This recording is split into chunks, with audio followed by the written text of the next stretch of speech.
Magandang araw po sa inyo, Sir Blair. At sa lahat po ng inyong mga subscriber na nakikinig po sa inyong mga YouTube channel na The Voice Addict at mga kwento ni Apong Isaac. Ako nga po pala si Ethan, isang dating batang hardinero sa simbahan. Kahit sa murang edad noon, ako ang tanging nag-aalaga at nag-aayos ng mga halaman doon. Matyaga akong nagdadamo at naglilinis upang mapanatili ang ganda ng bakuran ng tahanan ng ating Panginoong Diyos. Inuupahan ako ng mga namumuno sa simbahan at binabayaran nila ako sa aking paggawa. Ang maliit na halagang yon ay madalas naming pinagkukunan ng dagdag na pagkain ni nanay. Kahit kakaunti, malaki ang naitutulong nito sa amin. Lalo na sa oras na gipit na kami. Nakatira nga po pala kami sa isang baryo na matatagpuan sa paanan ng isang malaking bundok. Liblib ang aming baryo, pero masasabi kong hindi naging maganda ang kalagayang espiritual ng mga tao dito, lalo na nang manalasa ang isang malakas na bagyo. Nakalimot sila sa Diyos. Marami ang nag-isip na pinabayaan na kami dahil wala namang nakakaabot na tulong sa amin. Subalit ang pangyayaring yun pala ang magiging dahilan kung bakit susubukan ng mga nilalang na nasa itaas ng bundok na sumalakay. Nagsimula silang bumaba patungo sa aming nanamlay na komunidad. Ako nga po pala ulit si Ethan. At ito ang aking kwento. Nay, sumasakit na naman po ba mga paa nyo? Maagang maaga pa lang ay naririnig ko na ang daing ng nanay ko mula sa kabilang kwarto. Bumangon ako kagad mula sa higaan ko. Pinuntahan ko siya sa kanyang kwarto.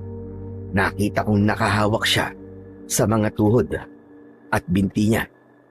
Tama ako, namimilipit na naman siya sa sakit. Nilapitan ko siya at hinipo ang kanyang noo. May lagnat siya. Nay, may lagnat po kayo. Ano po bang nangyari? Sinumpong na naman yung sakit ko sa paa, anak. Para na namang may tumutusok. Nakaangat ng bahagya ang kanyang mga binti. Napansin ko na bukod sa pamamaga ay sobrang pula rin ng balat sa paligid ng kanyang mga bukong-bukong at hinlalaki sa paa. Nay, namumula po ng gusto ang paa nyo. Maingat kong hinawakan ang gilid ng kanyang paa. Napadaing siya kagad at napaatras. Aray ko, anak, aray! Dahan-dahan naman. Mabuti pa'y wag mo nang hawakan. Masakit eh. Pasensya na po, Nay. Gusto ko lang po kasing makita kung ano po nangyari dyan sa paa nyo eh. Ano po kaya yan? Ay nako, hindi ko alam. Baka pinasukan na naman ang lamig. Nay, sa tingin ko hindi na lang po ito basta lamig. Sabi niyo po di ba na parang may tumutusok-tusok sa loob. Gusto niyo po ba tawagin ko po si Mang Henry para matignan po kayo? Si Henry? Nako, wag na anak. Ayokong makita ang pagbumuka ng hambog na taong yon. Hinding-hindi ako magpapagamot doon sa manloloko na yon. Magaling naman po siyang albularyo, Nay ah. Di ba't dinadayo pa nga siya ng mga tao galing po sa ibang baryo? Baka may alam po siyang gamot dyan, Nay. Basta. Ayoko. Mas lalo nang yayabang ang taong yon kapag napagaling ako. Pambihira naman kayo, Nay oh. Talagang mas gugustuhin niyo pa pong tiisin ang sakit kaysa magamot po kayo? Basta. Ayokong magkaroon ng utang na loob sa tao na yon. Never. May pa-never-never pa talaga kayo, Nay ha? Para kayong aso at pusa ni Mang Henry. Talaga? Ikaw ba naman? Nabasted lang kung ano-ano na ang paninira na sinabi sa akin. Hayaan niyo na po yun, Nay. Paanong hayaan? Nakakabwisit kaya? Siya nga pala. Di ba anak piyesta ng Santo Niño ngayon? Hindi ka ba magsisimba? Nay, nakalimutan niyo na po ba? Hindi na po natin sineselebrate ang piyesta po ng Santo Niño mula po nang mapalitan ang patron natin dito sa baryo. Ay, oo nga pala. Nawala sa isip ko. Si Nanay talaga makakalimutin na. Pinalitan na nga po ng dating pare, di po ba?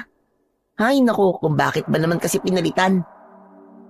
Napabuntong hininga ako nang maalala ko yung araw na pinalitan ang patron namin. Marami ang nagreklamo nang dalhin ang bagong imahen sa baryo namin sa simbahan. Pero kalaunan ay nasanay na lang din ang mga tao. Tapos yung lumang ribulto ng Santo Niño ay doon na lang sa may gilid ng altar at hindi na gaanong pinapansin. Kahit na, Ethan, para sa akin ang Santo Niño pa rin ang kinalakihan ko na patron dito sa atin. Siya nga pala, di ba galing ka kahapon sa simbahan? Opo, Nay. Tulad po ng dati, inupahan na naman po ako ni Aling Hermania na linisin at ayusin po yung maliit po na din sa simbahan para daw po maging kaaya-aya po kasi meron daw pong darating na bisita Aba talaga? Sino naman kaya yung darating na bisita na yon? Hindi ko po alam na hindi ko naman po natanong. Tsaka ayaw po nilang sabihin. Ganun ba? O siya, sige na. Magbihis ka na nang makapagsimba ka na. Nay, parang ayoko po magsimba Nag-aalangan po ako na iwan kayo. Alagaan ko na lang po kayo, Nay. Ano ka ba naman, anak? Mahalaga ang pagsisimba natin tuwing araw ng linggo. Yan ang oras para magpasalamat ka. Kaya sige na, magbihis ka na. Pumunta ka na sa simbahan.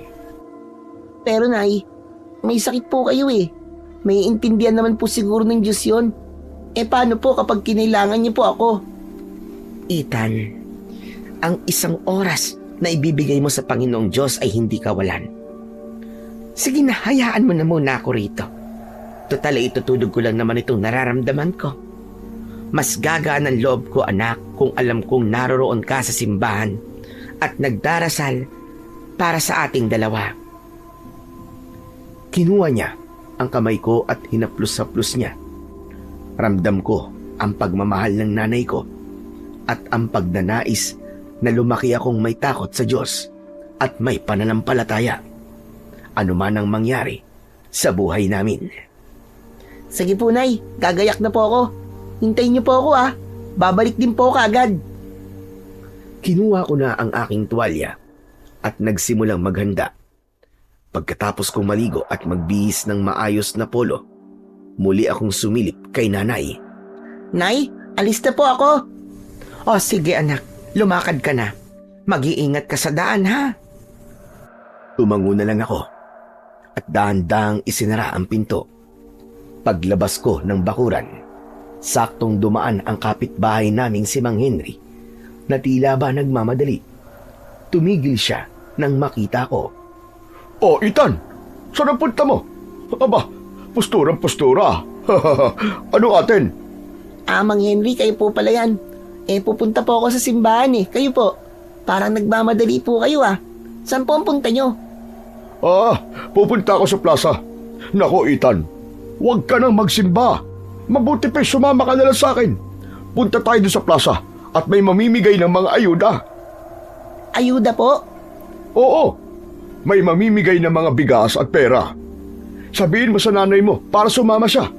Ilang araw ko na ding nakikitang di lumalabas May sakit po kasi si nanay kaya hindi po lumalabas. Sus, yon tinatabla ng sakit? Hindi ako naniniwala. At sabihin mo, baka totoo na yung kumakalat na balita na nag-aaral ng mangulam ang nanay mo kaya hindi na lumalabas. Wag naman po kayong ganyan magsalita sa nanay ko, Mang Henry. Mabuti po siyang tao. Hindi po siya mangkukulam. Sinasabi ko lang naman kasi nga pinagkikismisan na siya ng mga tao dito. Wala naman akong kasalanan, iho. Sige na po, Mang Henry. Tutuloy na po ako. Ayoko po manghuli sa misa eh. Piyesta pa naman po ngayon ng Santo Niño. Nako, paano yan? Dumating na yung isang truck ng ayuda. Mamimigay daw sila ng mga bigas, grocery at pera. Abay, sayang yon kapag pinalampas mo. Kaya huwag ka nalang magsimba. Napigilan ako. Naalala ko ang lalagyan namin ng bigas sa kusina na halos simot na. Naisip ko rin si nanay na nakahiga sa kwarto. Hirap na hirap sa sakit ng paa at walang pambili ng mas mainam na gamot dahil wala kaming kita. Malaking tulong ang sinasabi ni Mang Henry, pero naalala ko ang sinabi ni nanay kanina. Kaya tumanggi din ako. Pasensya na po, Mang Henry. Nakapangako po kasi ako kay nanay na magsisimba po ako ngayon para may pagdasal ko po ang sakit niya at kalagayan namin. Ay nako, mauubusan kayo niyan kapag nagsimba ka pa. Yang pagsisimba, pwede namang sa susunod na linggo na lang yan eh. Pero itong ayuda minsan lang to. Kailangan yung bigas, di ba? Hinawakan ni Mang Henry ang balikat ko at bahagyang niyugyog. O ano, tara na. Ayoko po, Mang Henry. Magsisimba po muna ako. Huwag niyo na po akong kulitin. Magagalit po sa akin ng nanay ko kapag sinuway ko po siya.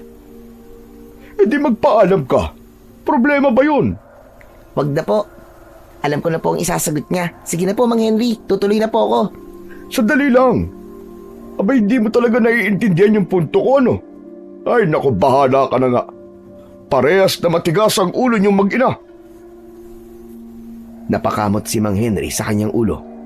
Tapos ay saka siya naglakad palayo sa akin. Naiwan ako nakatayo sa bakuran namin. Nang tignan ko ang paligid, yung mga kapitbahay namin ay naglalakad na din, katulad niya na nagmamadali. Ibinaling ko ang tingin ko sa kalsada. Sa kaliwa ay nandoon ang plaza kung saan abala na ang mga tao sa pagpila sa truck ng ayuda. Isang oras lang naman ang misa. Siguro naman pagkatapos nun ay may matitira pa para sa amin. Kung wala na, gagawa na lang ako ng paraan. Hindi ako pwedeng sumuway kay nanay. Kailangan ko siyang ipagdasal para gumaling na siya. Huminga ako ng malalim at nagsimulang maglakad papunta sa simbahan.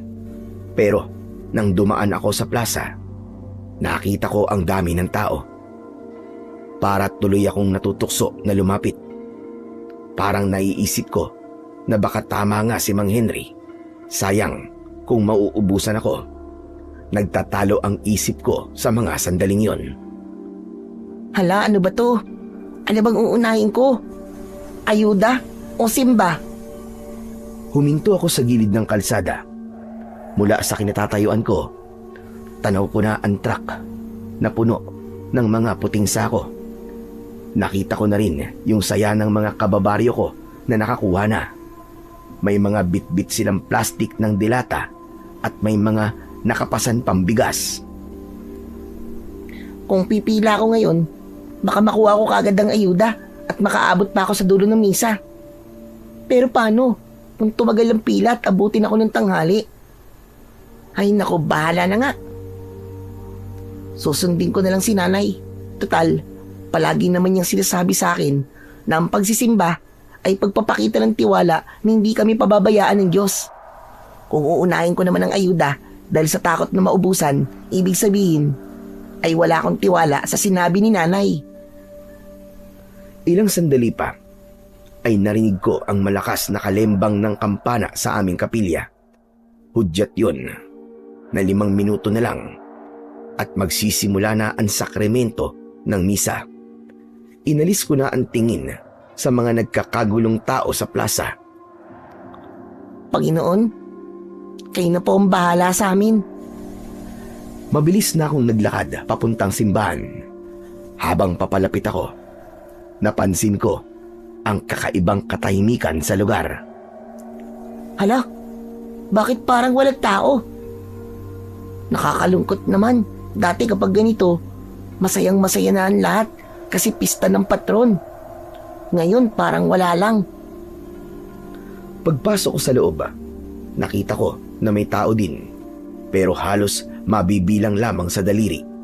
Tapos ay puro matatandang uugod-ugod at mga apo nila ang nagsimba. Mukhang nasa plaza ng lahat ng tao. Mas pinili nila ang pumila sa ayuda kesa ang magsimba. Naglakad ako sa gitna at naupo sa bandang unahan. Napansin ko sa gilid ang lumang ribulto ni Santo Niño. Gaya ng sabi ko, nasa sulok na lang ito at medyo maalikabok na. Mahal na Santo Niño, pasensya ka na kung kakaunti lang ang bumisita sa'yo ngayon. Pero narito po ako para ipagdasal ang nanay ko. Saka para batiin ka na rin ng happy fiesta. Lumuhod ako at ipinikit ko ang aking mga mata para magdasal. Ngayong kakaunti lang kami dito. Sana po marinig niyo na po ang dasal ko. Sana po, Santo Niño, pagalingin niyo po ang nanay ko. Kasi kawawa naman po siya kapag sinusumpong siya eh. Hindi po siya makalakad. Hindi rin po siya makapagtrabaho dahil po sa namamaganyang paa. At sana po, matigil na rin po yung chismis tungkol po sa kanya. Nang matapos akong magdasal, ay naupo na ako. Nakita kong nasa harapan na ang laiko ministro. Hudyat na magsisimula na ang misa. Nagpatuloy ang mga seremonya hanggang sa magsimula na siyang magbigay ng sermon. Tungkol ito sa pagpili sa mas mahalagang bagay sa buhay, ang pagpapakain sa kaluluwa o sa katawan. Para bang sadyang pinatatamaan niya ang sitwasyon namin sa baryo. Ilang sandali pa ay natapos na ang misa. Agad na nagsilabasan ang mga tao, pero pinigilan kami ng laiko at sinabi na wag na munang uuwi. Hindi niya sinabi ang dahilan, basta't mag-abang na lang daw kami sa labas o sa loob ng simbahan. Lumabas ako para doon na lamang sa labas maghintay. Biglang may lumapit sa akin na bata at inabutan ako ng maliit na estampita. Sa papel na yon ay may larawan ni Santo Niño. Para sa akin ba to? Oo, para sa yan. Idikit mo sa pinto ng bahay nyo para sa proteksyon. Ano ka mo? Proteksyon? Para saan? Basta, gawin mo na lang kung naniniwala ka sa mga himala ng Diyos Ama. Pagkasabi nun, ay lumapit na siya sa ibang tao na nagsimba at isa-isa niyang binigyan ang lahat. Ilang sandali pa ay may mga dumaang tao sa tapat ng simbahan. Galing sila sa plaza. Isa na rito si Mang Henry. Nasadya pa talagang pumunta doon para lang ipasikat sa akin ang mga nakuha niya. Oh, Ethan! Tignan mo to. Nakakuha ako ng 5 kilo na bigas. May grocery pa. Tapos nakakuha pa kami ng tigli 500 piso. Eh ikaw, ano na pala mo sa pagpapakabanal mo dyan? Wala na. Ubus na ang ayuda. Kawawa ka naman. Kawawa ang nanay mo. Wala nang natira? Para sa mga nagsimba? Bakit naman ganun? Di ba dapat ay alam nila kung ilan ang mga tao dito? Dapat meron para sa lahat. Ha? Wala na yun. Kung may matira man, itatago na yun ng mga taga-barangay para sa sarili nila. Nalungkot ako sa sinabing yun ni Mang Henry. Pero muling lumapit sa akin yung bata at pasimple niya akong tinapik. Okay lang yon. May paparating na biyaya para sa inyo. Anong biyaya sinasabi mo, bata? Wala nang ayuda. Ubus na. Meron po. Natahimik si Mang Henry. Kumunot ang noo niya. Magsasalita pa sana siya para barahin yung bata. Pero biglang may humintong puting van sa harap ng simbahan at isang nakasunod na jeep. Bumaba mula sa van ang isang lalaking nakaputing polo. Agad niyang inutusan ang mga kasama na ibaba ang mga sako ng bigas at malalaking kahon ng grocery Tapos ay pinapila ang lahat ng mga nagsimba, mapabata man o matanda. Nanlaki ang mga mata ni Mang Henry nang makita niyang tigkakalahating bulto ng bigas ang ipinamigay sa aming mga nagsimba. Mas marami rin ang grocery, halos doble ng nakuha nila sa plaza. At ang nakapagpanganga sa kanya ay nang makita niya na tigda 2,000 piso ang iniabot na tulong pinansyal sa bawat isa sa amin. Agad siyang nagreklamo at lumapit sa lalaki. Teka, bakit ganyan? Bakit ang dami na sa kanila? Tapos sa amin konti lang. Pare-pareho naman kaming nasalanta. Ang daya naman yata yan. Teka, sandali lang po. Bakit naman po kayo nagrereklamo? Ano po ba nagawa ko mali sa inyo? Hindi ba't nakakuha ka naman ng para sa'yo? Oo, nakakuha nga ako. Pero hindi ka patas Bakit ganyan? Sa kanila, kalahati bulto tapos sa amin 5 kilo lang. At yung pera, bakit 2,000 sa kanila? Abay, mali yan. Pero ang perang ito ay galing mismo sa akin at karapatan kong ibigay kung kanino ko man gusto.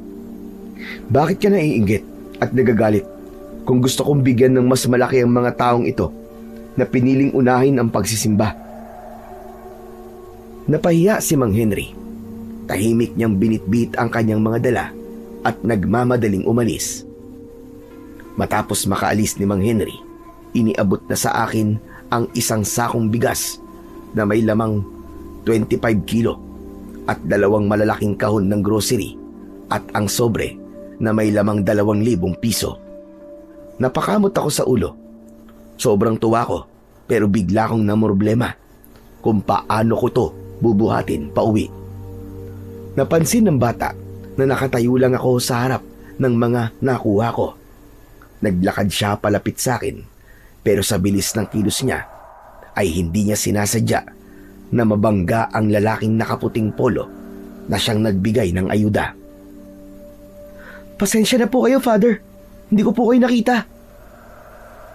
Nagulat ako nang marinig ang sinabi niya. Ang lalaking yon ay isang pilantropo at isang dayo na hindi ko kilala. Kaya nagtaka ko nang tawagin niya itong Father. Napansin ko rin na napatitig sa kanya ang lalaki at parang sinusuri ang mukha niya. Yung bata naman ay nanatiling kalmado lang at nakangiti ng bahagya. Pasensya na po kayo Hindi ko po talaga sinasadya Wala yun. Pero sandali lang, anong pangalan mo, bata? Parang pamilyar ka kasi sa akin Ako po si Mateo. Father, tingnan niyo po yung bata Parang problemado po siya sa mga bitbiti niya. Tumingin sa akin yung lalaki at nilapitan ako. Wala bang susundo sa'yo, iho? Asa ng tatay at nanay mo?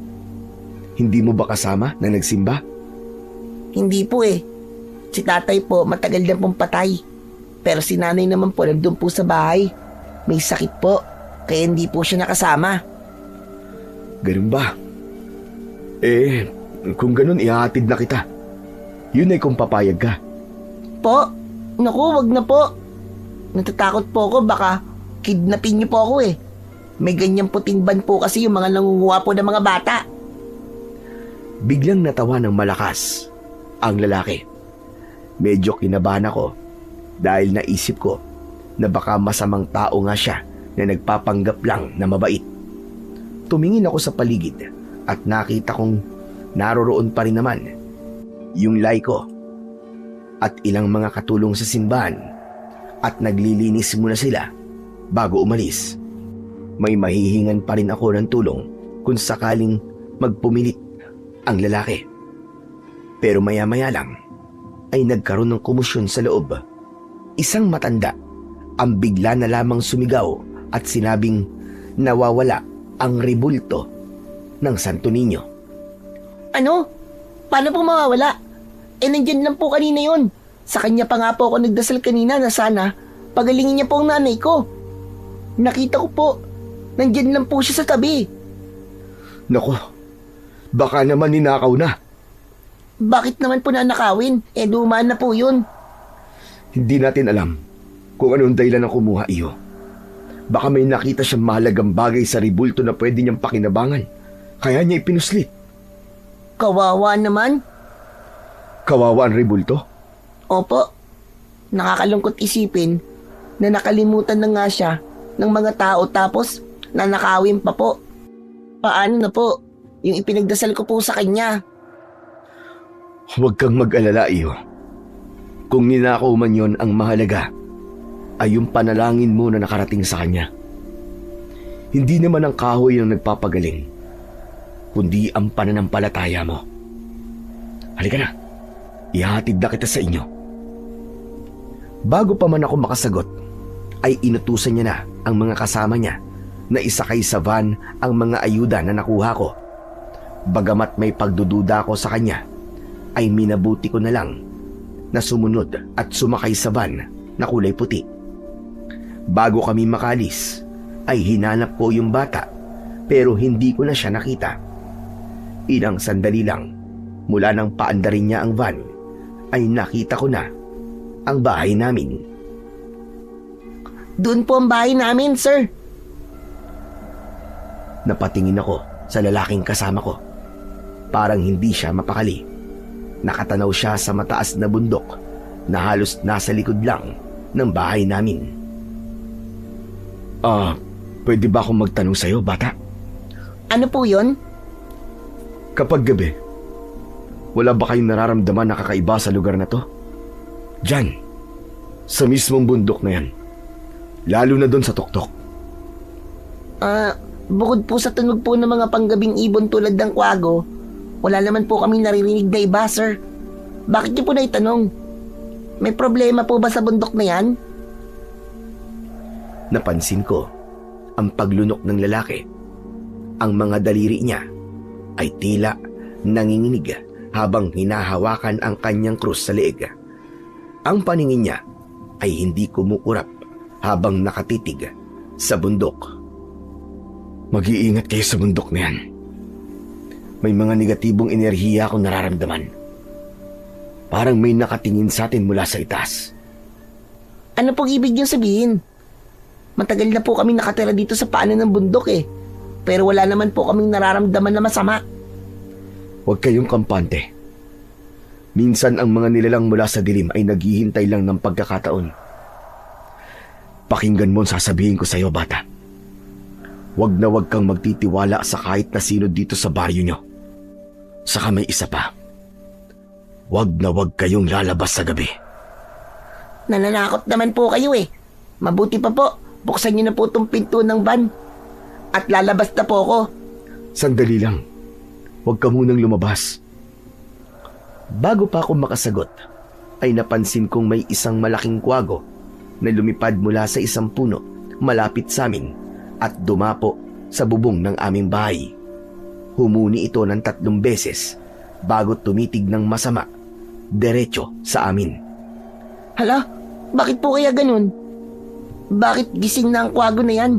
Ang aga-aga pa. Sinasabi ko na nga ba? Sige na, bumaba ka na at asikasuhin mo ng nanay mo. Tumango ako sa kanya bilang pagpapakita ng respeto at pasasalamat sa paghahatid niya sa akin. Iniabot ko ang kamay ko sa kanya para magmano. Ilang segundo muna ang lumipas bago niya ito tinanggap. Madugo. Masyadong maraming dugo ang mga kamay mo. Anong ibig sabihin yan? Agad niyang binitiwan ang kamay ko. Napatingin ako sa sarili kong mga palad. Malinis naman ang mga ito.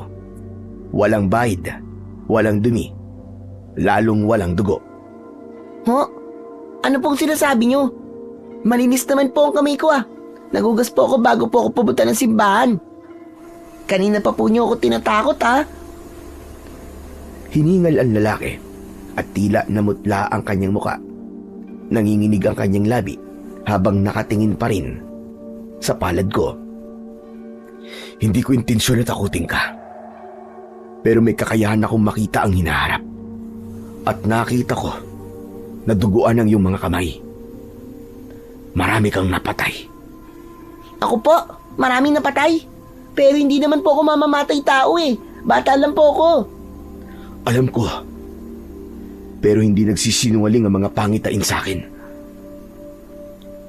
Eh kung ganun, ano pong nakita nyo?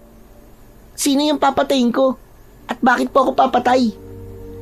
Hindi pa malinaw yung litrato sa bisyon ko. Basta ang nakita ko, duguan ang mga kamay mo. Mukhang ibang tao po ang nakikita nyo, sir. Nagkakamali po kayo. Kahit langgam po, hindi ko po kayang tapakan. Paano po ako makakapatay ng tao? Lalo na marami? Sana nga nagkakamali lang ako. Pero ang babala ay babala. Mag-iingat ka, bata. Bababa niya po ako kung wala na po kayong sasabihin sa akin. Kanina pa po naghihintay ang nanay ko eh. Sige, ipapababa ko na lamang ang mga nakuha mong biyaya. Hayaan mo. Kung magpakita sa akin ang tunay na kahulugan ng pangitain ko tungkol sa'yo, babalik ako dito para mapaghandaan natin. O di naman kaya, kung masama ay susubukan natin baguhin. Hindi ka dapat matakot. Tutulungan kita. Hindi na ako sumagot sa huling sinabi niya. Sa halip, ay tinignan ko lang siya ng tahimik. Mahirap paniwalaan ang mga sinabi niya, pero seryoso ang mukha niya at ang panginginig ng kanyang mga kamay ay totoo at hindi peke. Ilang sandali pa ay nagpaalam na ako sa kanya. Bababa na po ako kung wala na po kayong sasabihin sa akin. Kanina pa po kasi naghihintay ang nanay ko.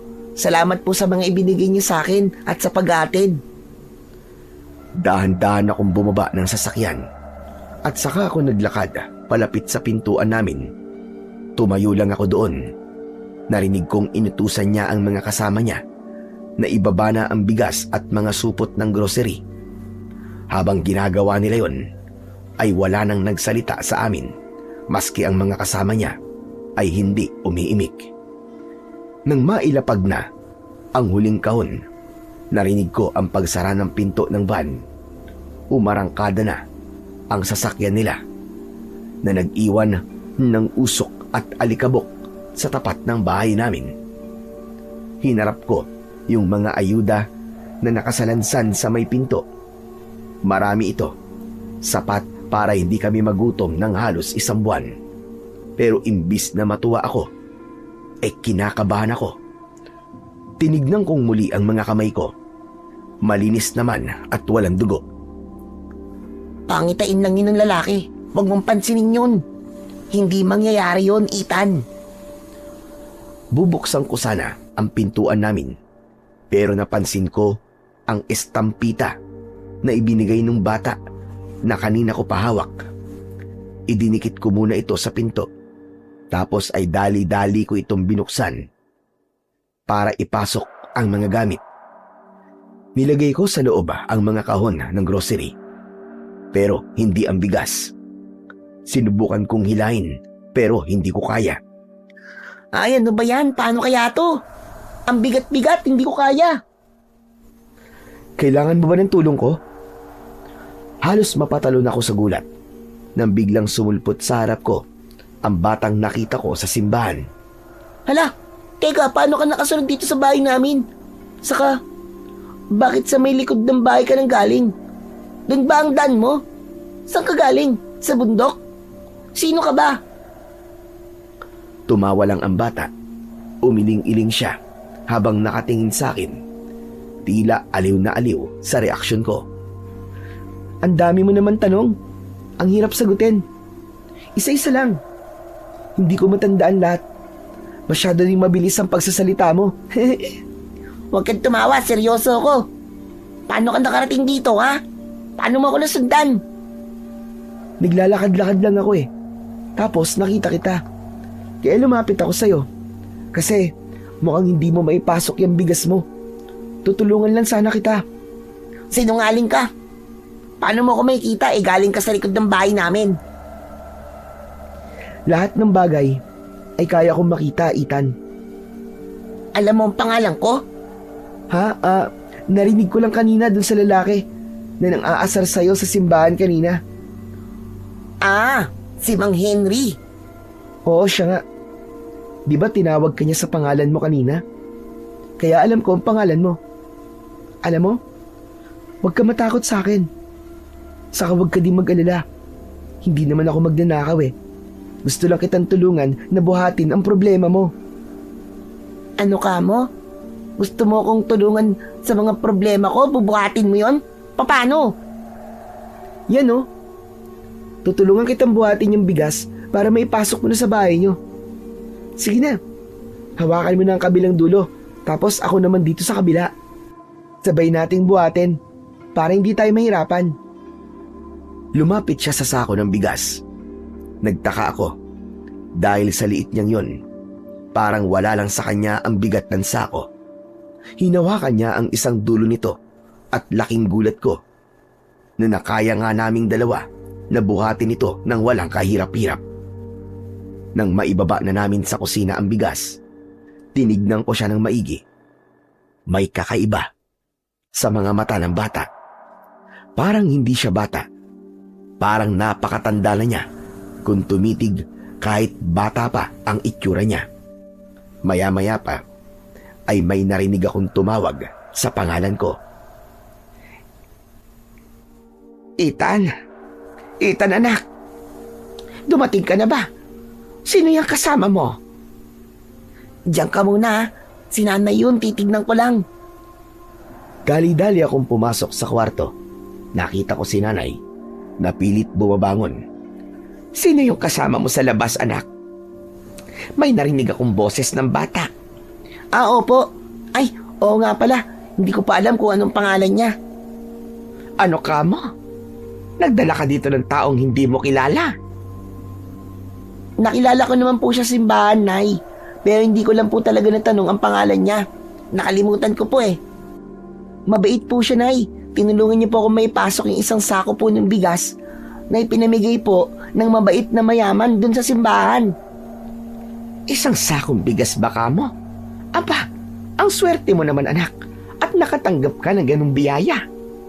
Hindi lang po ako, Nay. Lahat po na nagsimba ay nabigyan din. Tapos alam niyo po, Nay, may 2 malalaking kahon pa po ng dilata at noodles. Tapos eto pa po oh. Binigyan po kami ng tigda 2,000 piso. Kunin niyo po, Nay, kayo po ang magtago niyan para may pambili po kayo ng gamot niyo. Diyos ko! 2,000! Totoo ba ito, Ethan? Hindi makapaniwala si nanay habang tinititigan ang sobrang iniabot ko. Dahan-dahan niyang kinuha ito. Anak, napakalaking tulong nito sa atin. Kaya nga po, Nay eh. Ang buti-buti po talaga ng Panginoon sa atin, Nay. Diba, sinabi ko naman sa iyo noon pa na palagi mong unahin ang Panginoong Diyos, anak. At lahat ng biyaya ay ipagkakaloob niya sa iyo. Siksik, liglig at umaapaw. O diba, tignan mo to. Ang daming biyaya nito para sa atin. Totoo po, Nay. Pero alam niyo po, Nay, muntik na po ako matukso kanina, Nay, habang papunta po ako sa simbahan. Parang gusto ko pong pumunta sa plaza eh.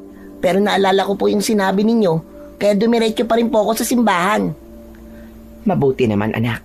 Ay, teka lang. Nasaan yung batang tumulong sa'yo? Pwede mo ba siyang papasukin dito? Gusto ko siyang makilala, anak. Sige po, Nay, sandali lang po. Tumayo ako at naglakad palabas ng silid para balikan sana si Mateo sa kusina. Nakita ko siyang nakatayo pa din doon sa lugar kung saan ko siya iniwan kanina.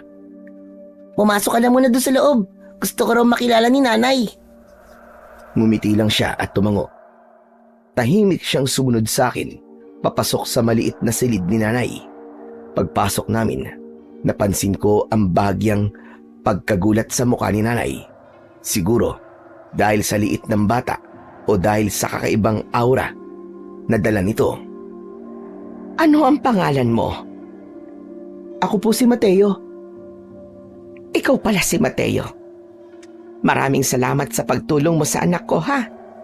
Kung hindi dahil sa'yo, baka hanggang ngayon ay nasa labas pa yung sako ng bigas. Walang anuman po. Masaya po ako na makatulong po sa inyo. Lumapit si Mateo sa gilid ng higaan ni nanay. Pinagmasdan niya ang mga binti ni nanay na namumula at namamaga, pati na ang kanyang maputlang muka na dala ng trangkaso. Masakit po ba yung nararamdaman ninyo? Oo, iho. Medyo mahirap igalaw ang mga binti ko at parang palaging mabigat ang katawan ko. Pero ayos lang. Sanay na ako. Umiling si Mateo. Tapos ay saka siya tumingin sa akin. Ethan, lumabas ka muna dun sa likod ng bahay. Humanap ka ng 7 dahon ng bayabas, 7 dahon ng sambong at 7 dahon ng luyang dilaw. Siguraduhin mong sariwa ang mga ito at huwag mong hahayaang madumihan ng lupa pagkapitas mo. Ano? Para saan ba yung pinapakuha mo? Susubukan kong gamutin ang nanay mo para hindi na siya mahirapan sa sakit niya. Sige na, bilisan mo. Magpakulo ka na rin ng tubig. Tumingin ako kay nanay at tumangulan siya. Parang sinasabi na sundin ko na lang ang bilin ni Mateo. Kaya naman agad akong lumabas ng bahay at nagtungo sa likod. Maingat kong pinitas ang pinakamagandang mga dahon na nakita ko, gaya ng eksaktong bilin ng bata. Iningatan ko ito ng maigi para hindi mahulog sa lupa. Pagbalik ko sa kusina, inilagay ko ang lahat ng pinites ko sa isang palanggana. Agad akong nagparikit ng apoy sa kalan at nagsalang ng takure.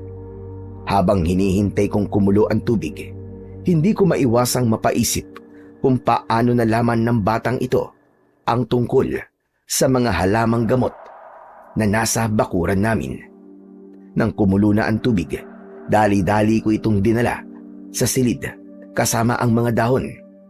Nadatnan ko si Mateo na nakahawak pa rin sa kamay ni nanay.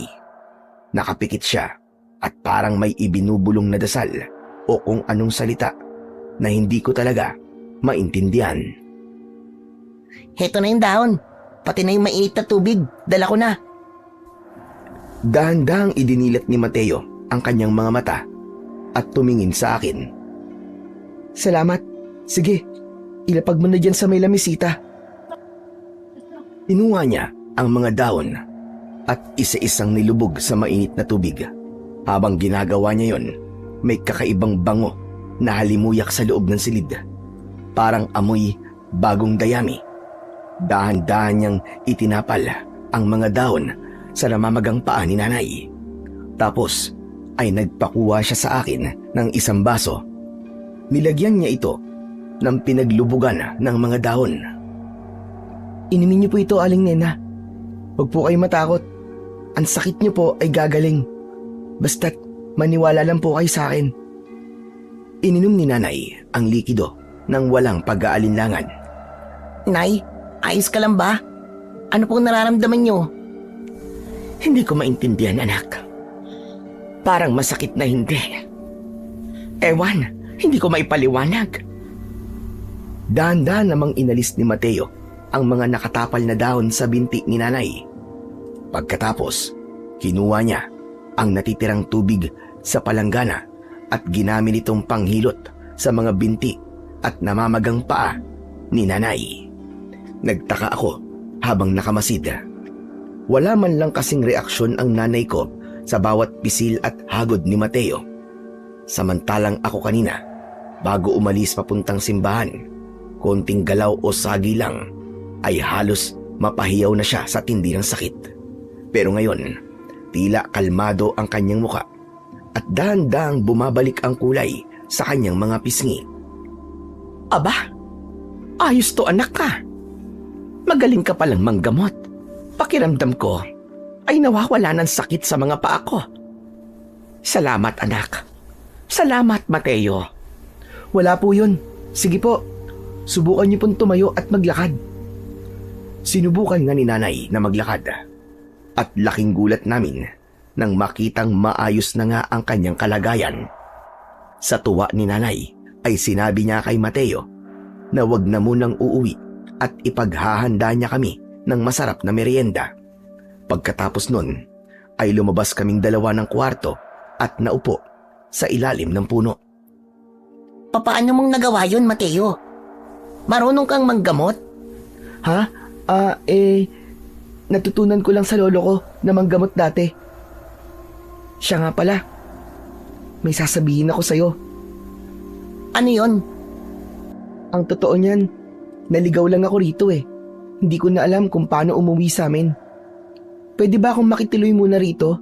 Kahit ilang araw lang? Ano? Teka lang. Hindi naman madali ang hinihingi mo eh. Sana ikaw na ang nagsabi kay nanay kanina na nandun tayo sa loob. Nahihiya kasi ako eh. Ikaw na lang ang magsabi para sa akin, Ethan. Sige na nga. Sasabihin ko mamaya. Total eh, pinagaling mo naman ang nanay ko. Dapat lang, natanawin ko yung utang na loob sa'yo. Pumayag naman si nanay nang walang kahit anong pag-aalinlangan nang sinabi ko sa kanya ang tungkol kay Mateo. Sabi niya, sino ba naman daw siya para tumanggi sa taong nagpagaling sa kanya? At dahil pumayag na nga si nanay, itinuro ko sa kanya ang pwede niyang tulugan. Sa may sala, yung 2 unan ko, ibinigay ko yung isa. Saka, yung isang bagong banig namin ay ipinalabas ni nanay para sa kanyang magiging higaan. Mabilis na lumipas ang mga oras. Medyo madilim na. Nakita ko si Mateo na nasa labas at parang may tinitignan. Nang lumabas ako, hindi man lang niya namalayan ang aking paglapit. Nakatingin siya sa itaas ng bundok. Mateo, anong tinitignan mo dyan? Malapit nang gumabi, tara na sa loob. Hindi siya kumilos, bagkus ay nakita ko na bahagyang kumunot ang kanyang noo. Naririnig mo ba sila, Ethan? Ha? Naririnig ang alin? Yung mga malalakas na ungol at singasing na nanggagaling sa itaas ng bundok. Baka yung mga hayop lang dyan sa bundok ang naririnig mo. Marami kasing kwago dyan, pati mga ahas, o baka mga ligaw na aso. Hindi, Ethan. Hindi sila mga ibon o ordinaryong hayop lang. At mukhang hindi sila natutuwa na nandito ako. Ano? Aba, ang labo mo naman. Kanina pa ako nakakarinig ng mga ganyang pananakot Una, yung lalaking namigay ng ayuda, ganyan din ang sinasabi sa akin. Sabi niya, may negatibong enerhiya daw siyang nararamdaman dyan sa bundok. Tapos pati pa naman ikaw. Hindi nagbago ang ekspresyon ni Mateo. Nanatili siyang seryoso habang nakatingin sa bundok. Tara na kasi sa loob. Nananakot ka na naman eh. Hindi ako nananakot. Sinasabi ko lang kung ano naririnig ko. Saka, kanina pa sila nakamasid sa baryo. Tinitignan nila kung ano ang pwede nilang makuha sa inyo. Biglang umihip ang isang napakalamig na simoy ng hangin. Ramdam ko ang pagtindig ng aking mga balahibo. Sa gitna ng katahimikan, parang may narinig na akong isang malinaw at mahabang ungol na nanggagaling sa itaas. Mateo, tara na sa loob. Ayoko na dito. Pumasok na tayo. Halos hilahin ko na ang braso ni Mateo papasok sa bahay namin. Agad kong isinarado ang pinto. Pagkakandado ko, sumandal ako sa may kahoy ng hamba habang hinahabol ang aking hininga. Tumingin ako sa bintana at napansin kong nakabukas pa rin yun. Nay, isarado niyo na po yung bintana. Ngayon na po. Ha? Abay, bakit anak? Ano ba nangyayari sa inyong dalawa at parang nakakita kayo ng multo? Basta po, Nay. Isarado niyo na lang po, please. Napansin ni nanay ang pamumutla at panginginig ko. Lumapit siya at hinawakan ang noo ko. Nako, baka nalipasan ka lang ng gutom kaya kung ano-ano ang naiisip mo. Halina kayo, nakahanda na ang pagkain. Mateo, iho, halika na rito sa mesa. Sa kabila ng takot ko, napansin kong kalmado lang si Mateo na nakatayo sa gitna ng sala. Tumango lang siya kay nanay at sumunod sa amin sa hapagkainan. Samantala, habang kumakain kami, may naramdaman akong kakaibang kaluskos sa paligid ng bahay. Parang may mga mabibigat na paa na naglalakad. Tapos, biglang may dumapo sa bubong. Nabitiwan ko ang kutsara ko dahil sa gulat. Nay, ano po yun? Baka pusa lang o kaya mga ibon. Nay, masyado po mabigat yun para sa isang pusa. Huwag mo na lang pansinin, Ethan. Hindi naman nila tayo maano. Kumain na lang po tayo. Nagpatuloy si Mateo sa pagkain na parang wala bang naririnig. Parang baliwala lang sa kanya ang lahat. Pero sa labas, lalong tumindi ang mga kaluskos. Maya-maya pa, nakarinig kami ng parang mahahabang kuko na dahan-dahang ikinakalmot sa dingding namin. Mabagal ang bawat kaskas, pero madiin. Ilang sandali pa ay may narinig kaming isang nakakangilong tunog mula sa labas. Isang malahalimaw na sigaw, matinis na parabang nasaktan, tapos ay biglang tumahimik. Tumagal din ng ilang minuto ang katahimikang yon. Pero bigla muling nagkaroon ng ingay. Isang malakas na pagaspas ng malalaking pakpak ang narinig namin. Papalayo na ito sa bahay namin. Nay, narinig niyo po ba yun? Oo naman. Sabi ko sa'yo, ibon lang yun eh. Nagpatuloy kami sa pagkain. Pero ilang segundo ang lumipas, biglang nagkagulo sa kapitbahay. Narinig namin ang malalakas nilang sigawan at ang galit na kahol ng mga aso. Malinaw na kung anuman ang lumaya sa bahay namin kanina ay doon naman ito na nalasa sa kabilang bahay. Napatayo ako sa upuan, akmang lalapit sa bintana para silipin kung ano ang nangyayari, pero bigla kong hinawakan ni Mateo. Huwag, Ethan. Dito ka lang. Pero Mateo, para kasing may masamang nangyayari na sa kanila eh. Nagsisigawan sila. Baka kailangan nila ng tulong. Dito ka lang, Ethan. Wala tayong magagawa sa labas. Hindi natin sila kayang tulungan. Teka, ano ba kasing nangyayari? Hindi ko maintindihan eh. Malalaman din po natin, Aling Nena. Sa ngayon, wala po munang lalabas. Dumito na lang po muna tayo sa bahay. Kahit litong-lito at takot, sinunod namin ni Nanay ang sinabi ni Mateo.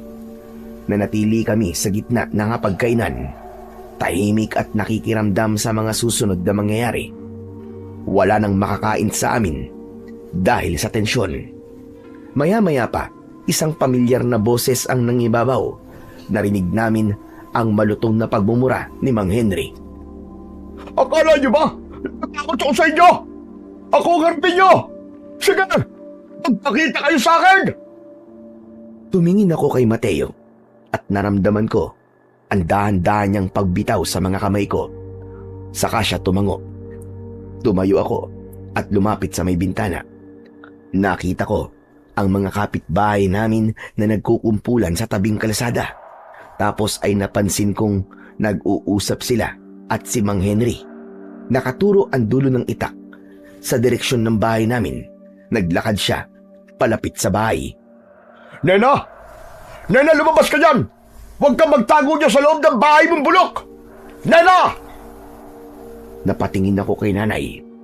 Baka sa mukha niya ang gulat at pagtataka. Wala siyang ideya kung bakit siya tinatawag ng lalaking yon sa ganitong oras at sa ganitong sitwasyon. Binuksan ni Nanay ang pinto at kasama niya kaming lumabas ng bahay. Ano ba nangyayari, Henry? Mabuti naman at lumabas ka. Mabilis kang nakapagtago ng anyo mo, ha? Mahusay ka, Nena. Tila nawawala na sa katinuan si Mang Henry. Ang kanyang mga mata ay nanlilisik at ang kanyang hininga ay amoy alak.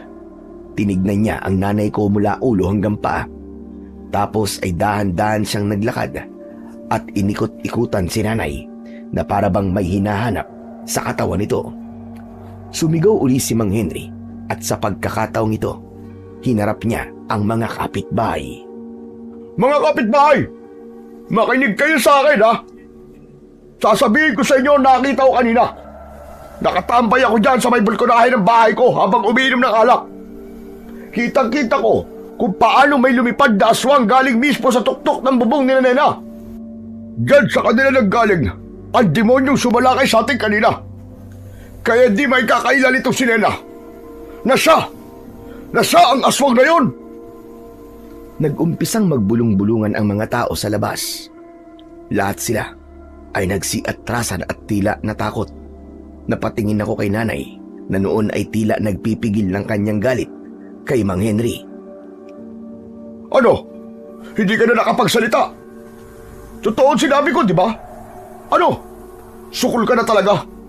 Hindi ka lang pala mangkukulam. Aswang ka din pala. Wala akong alam dyan sa mga aswang-aswang na yan. Manahimik ka, Henry. Huwag mo akong pinagbibintangan ng kung ano-anong paninira. Hindi ka na nakakatuwang hayop ka. Ngunit imbis na tumigil, mas lalong nag-init si Mang Henry. Itinaas niya ang hawak niyang itak at itinuro muli kay nanay. Hindi pala nakakatuwa ah. Hoy, hindi ako basta-basta nagbibintang lang. Kitang-kita ng mga mata ko yung totoong nangyari. Naggaling dyan sa bubong nyo ang halimaw. Saka di ba? Kaya pala palagi ka di lumalabas ng bahay. Kasi takot ka sa liwanag. Tumahimik ka, Henry. May sakit ako, kaya hindi ako nakakalabas ng bahay ko. Mukha ba siya may sakit, mga kasama? Nagsisinungaling ka sa amin yan, ha?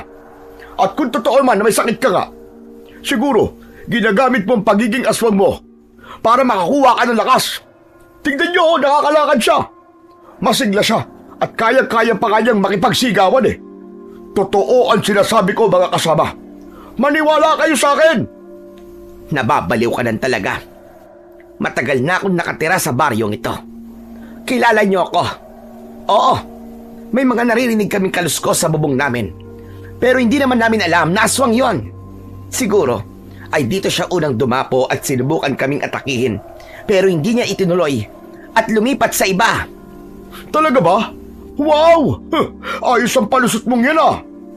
Hindi ako nagpapalusot, Henry. Tumigil ka na sa kabaliwan mo. Hindi ako mangkukulam at mas lalong hindi ako aswang.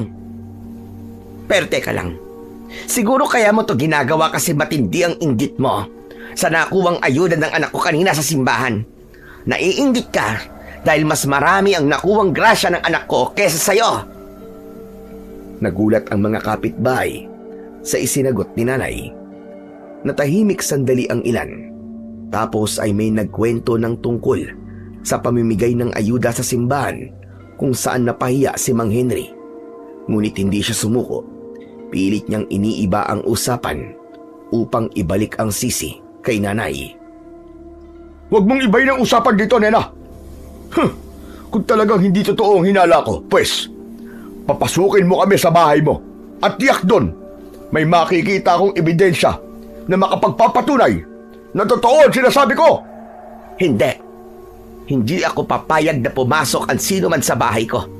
Lalong-lalo na ikaw, Henry. May hangganan ng pagiging magkapitbahay natin. At ang pinto ko ay hindi para sa mga katulad mo na ang gusto lang naman ay mamerwisyo at manggulo. Oh, kita niyo na? Ayaw niya! Bakit, nena? Ano bang kinatatakutan mo? Siguro may tinatago ka sa loob, ano? Bakit? May biktima ka bang tinatago dyan? O baka naman, may nilalantakang kang tao o hayop, kaya ayaw mo kaming papasukin? Nagsigawan ang mga tao at sinabi nilang papasukin namin sila sa bahay namin kung wala kaming kasalanan.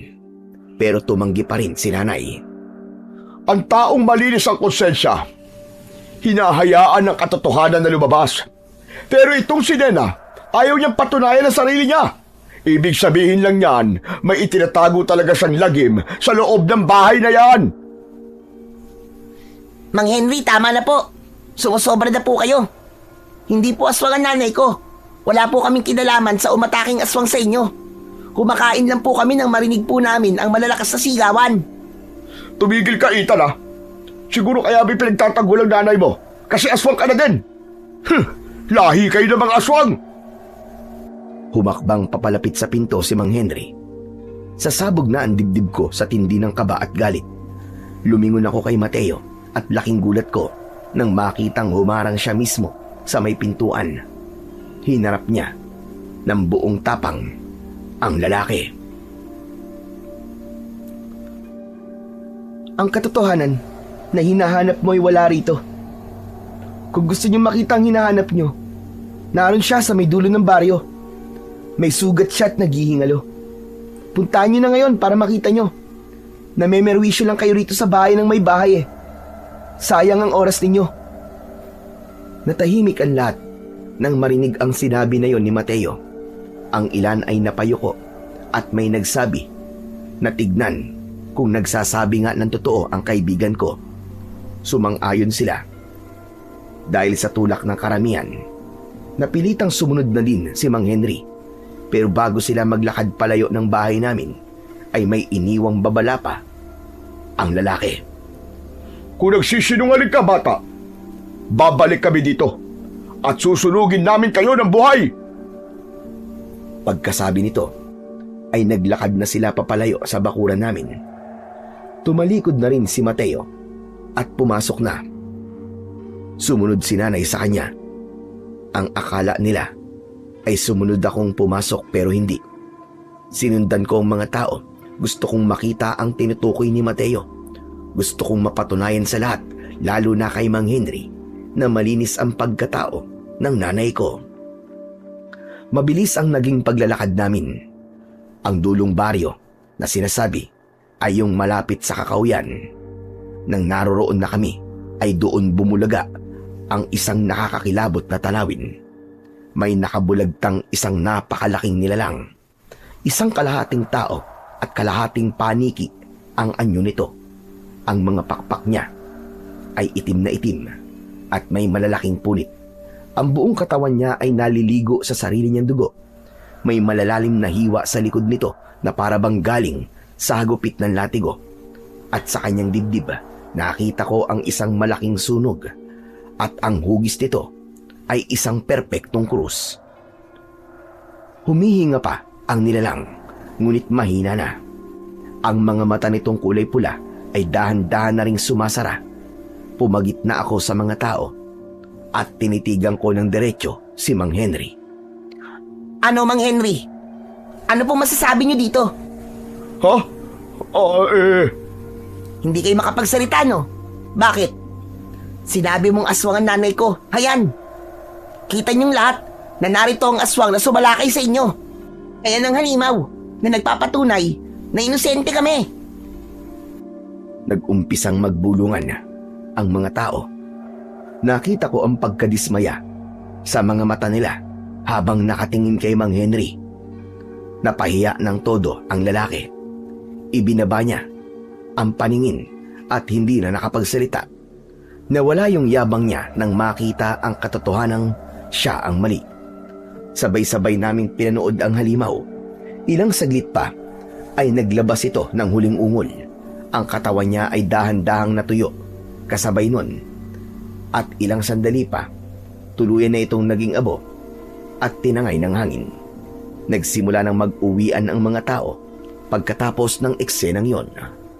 Samantala, nung tumalikod na din sana ako, may napansin akong gumalaw sa likod ng isang malaking puno ng balete.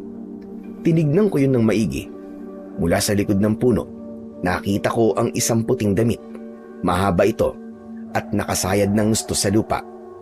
Nanlamig ang buo kong katawan. Naisip kong baka multo yun o kaya ay white lady. Tumalikod ako kagad dahil sa takot at saka mabilis na tumakbo pauwi ng bahay namin. Pagdating sa amin ay pabagsak kong binuksan ng pinto at mabilis na isinara yun at ikinandado. Napasandal ako sa kahoy, kinakapos ng hininga. Nakita ko si Nanay at Mateo na nakaupo sa sala. Saan ka galing, Ethan? Nay, sumama po ako kay Mang Henry dun po sa dulo ng baryo. Nakita ko po yung aswang. Totoo po yung sinabi ni Mateo. Nandun nga siya. Sugatan, tapos namatay po siya. At talagang proud na proud ka pa na umalis kang walang paalam sa akin? Alam mo bang sobrang naging kaba ko nang makita kong wala ka dito sa loob ng bahay? Paano ko napahama ka sa labas? Sorry po, Nay. Gusto ko lang naman pong patunayan kay Mang Henry na mali po siya. Gusto ko lang po na ipagtanggol din po kayo. Hindi mo na kailangan gawin yun, anak. Makinig ka sa akin ng mabuti, ha? Hindi mo obligasyong ipaliwanag ang katotohanan sa mga taong bulag. Ang katotohanan ay kusang lalabas nang hindi mo isinusugal ang sarili mo. Tignan mong nangyari. Sumunod ka nga. Tapos ngayon ay uuwi ka ng takot na takot. Nakakita po kasi ako ng white lady doon po sa may puno ng balete, Nay. Kaya po natatakot ako ng ganito. Takot ka sa white lady, pero hindi ka natatakot sa aswang. Aba, iba ka rin, Ethan. Mas kinakatakutan mo pa yung nilalang na hindi ka naman magagawang saktan kaysa dun sa aswang na kayang pumatay. Hindi ako nakapagsalita. Doon ko lang napagtanto na tama nga siya. Nagawa kong sumama kina Mang Henry kahit alam kong aswang yun titignan namin. Isang katapangan yon na unang beses kong naramdaman sa buong buhay ko. Yung handa akong humarap sa panganib para lang protektahan ang dangal ni Nanay. O siya, tama na ang usapan. Ang mahalaga ay narito ka na. Pero tandaan mo, Ethan, sa susunod na susuway ka sa akin, hindi lang sermon ang aabutin mo. Opo, Nay. Patawad po. Hindi ko na po uulitin. Tumango si Nanay at niyakap ako ng mahigpit. Kinabukasan, nang magising ako, ay wala na si Nanay sa bahay.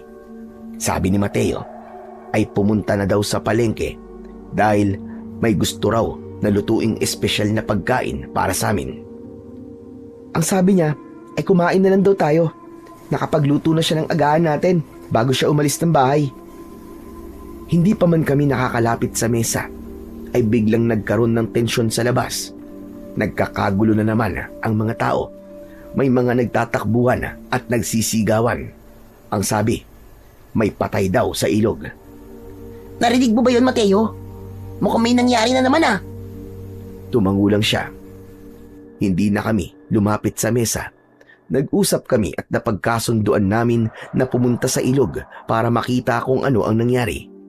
Pagdating namin doon, nakita namin ang napakadaming tao. Dahan-dahan kaming lumapit. Halos bumaligtad ang sikmura ko sa nakita ko. 3 lalaki ang naroon. Hindi sila namatay sa lunod dahil kitang-kita namin yung malalalim na kagat at kalmot sa katawan ng mga biktima.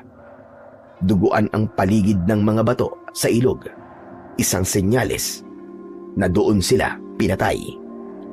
Hala, tignan mo to, Mateo. Kawawa naman sila. Ano kayang hayop ang gumawa nito? Tumingin si Mateo sa bangkay. Nagsimula na sila. Hindi na ligtas ang baryo na to. Kinabahan ako sa sinabi niya. Ang salitang sila ay nagpapahiwatig na hindi lang iisang nilalang ang gumagala. Tara na, Mateo. Umalis na tayo dito. Baka mamaya bumalik na si Nanay sa bahay. Malalagot tayo kapag nalaman niyang umalis na naman tayo. Mabuti pa nga, Ethan. Wala naman tayo maitutulong dito. Ang mahalaga ngayon ay maihanda natin ang bahay niyo bago muling dumilim. Ha? Anong ibig mo sabihin? Ang ibig ko sabihin ay kailangan nating maganda dahil mamayang gabi aatake ang madaming aswang. Yung mga kasamahan ng namatay na aswang kagabi, sigurado akong bababa sila mula sa bundok at magigigante. Bukod pa doon, gutom sila. Gutom na gutom. Hinawakan ko ang kamay ni Mateo at hinila siya palayo sa mga tao. Sa bahay na lang natin pag-usapan niya, Mateo. Baka may makarinig at iba pa ang isipin nila sa atin. Tara na! Umuwi na kaming dalawa. Pagdating namin sa bahay, ay agad kong isinara ang pintuan. At doon sa sala, nag-usap kaming dalawa. Yung sinasabi mo na may aswang ulit na sasalakay, delikado ba? Oo naman, Ethan. Maraming mamamatay. Ano? Nakakatakot naman yan. E paano to mapipigilan? Sinong lalaban para sa atin? Ako. Ano? Ikaw? Paano, Mateo? Bata ka lang din tulad ko. Siguro nga, pinagaling mo si Nanay. Pero aswang yung pinag-uusapan natin dito. Marami sila, sabi mo nga. Anong laban mo sa kuko at mga pangil nila? Huwag ka nang matakot, Ethan. May paraan ng Panginoong Diyos para hindi mapahamak ang kanyang mga anak. Hindi kailangan ng malaking itak o baril para labanan ng dilim. Ang kailangan ay pananampalataya at ang tamang paghahanda. Ang lalim mo naman magsalita. Para ka matanda. Talaga bang kaya mo? Oo nga, kaya ko. At pati ikaw, kaya mo rin. Pero mas mainam na dito na lang kayo sa bahay. Ako na lang ang bahala. Dahil sa nalaman ko, hindi ako mapakali. Pakiramdam ko ay may bumabara sa lalamunan ko dahil sa matinding kaba. Kahit nung dumating si nanay mula sa palengke at nagsimulang mag-ayos sa kusina, pabalik-balik pa rin ako sa paglalakad sa sala. Hindi ko kayang maupo lang at maghintay na sumapit ang dilim habang alam kong may kawan ng mga aswang na bababa mula sa bundok. Nay, labas lang po ako sandali ah. May titignan lang po ako sa kalsada. Hindi na nakasagot si nanay dahil abala siya sa pag-aayos ng kanyang mga pinamili at tinulungan siya ni Mateo. Paglabas ko ng bahay, tumakbo ako patungo sa bahay ni Mang Henry. Kahit napahiya ko siya kagabi, naisip ko na kailangan pa rin niyang malaman ang panganib. Baka sakaling magkaisa ang mga kalalakihan sa baryo. Mas may laban kami. Naabutan ko si Mang Henry na naghahasa ng kanyang itak sa tapat ng kanyang balkonahe. Mang Henry! Mang Henry! Makinig po kayo. Mamayang gabi daw po, may sasalakay ulit na mga aswang. Magiiganti daw sila sa pagkamatay ng kasamahan nila. Napatigil si Mang Henry sa pag-ahasa. Dahan-dahan siyang tumingin sa akin. Tapos ay bigla siyang tumawa ng malakas. Maraming sasalakay? Ano ngayon? Baka po kasi pwede niyo akong matulungan na sabihin po sa buong baryo ang tungkol dito. Naniniwala po kasi sila sa inyo eh. Baka pwede niyo po silang kumbinsihin na maganda. Gumawa o maganda ng mga sandata para makalaban tayo sa mga aswang. Tumigil si Mang Henry sa pagtawa at tinitigan ako ng matalim. Tumayo siya at dinuro ako gamit ang hawak niyang batong panghasa. Pinahiya niyo ako kagabi. Kayo ng batang kasama mo. Tapos ngayon hihingin mo ang tulong ko? Wala akong balak na tumulong. Magsasarado lang ako ng bahay ko at hindi ako makikialam dyan. Bala kayo sa mga buhay ninyo. Pero albularyo po kayo, di ba?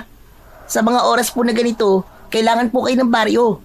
Huwag naman po ninyong talikuran ng baryo, Mang Henry. Nasabi ko na ang sagot ko, Ethan. Umalis ka na. Layas! Tsupi! Tsupi! Hindi na ako nakapagsalita ng mga oras na yon. At wala na din ako nagawa nang tumalikod siya sa akin at pumasok na ng kanyang bahay, sabay balibag ng pinto. Naiwan akong nakatayo sa may bakuran nila.